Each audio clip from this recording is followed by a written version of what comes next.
one of the major challenges of any leader, and I can tell you since I've been principal of the Open Campus, it's tremendous.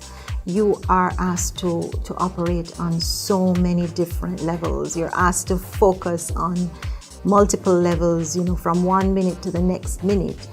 I think that there are some tools, but there's a philosophy that I think has to guide it. The philosophy is that focus really on one thing at a time. Now, that might be the first 5 minutes of your day, then the next 5 minutes and so on, but really focus on one thing at a time so that you can put all of your intellect to that particular issue, whether it is 5 minutes, 20 minutes, the whole day. Focus as much as you can on the thing that you are doing. The major problem I think that most of us have as leaders is how to prioritize the multiple things that come to us. And now we have emails that assault us, we have WhatsApp, we have everything, we have the social media that we have to monitor. And I use a tool that I learned from 7 Habits of Highly Effective People, Stephen Covey, which is just that little 4-box matrix which speaks to what things are important and urgent, what things are not important and not urgent, so that you don't focus only on the things that are the emergency, but you focus also on the things that could become emergencies and you prioritize. I find it a very powerful little matrix to use.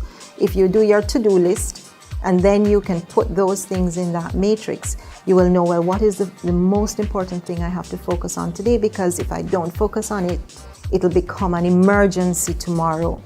And that helps me personally to manage the multiple things. Of course, there are times when I just throw my hands up and say I can't do it all and just eat chocolate.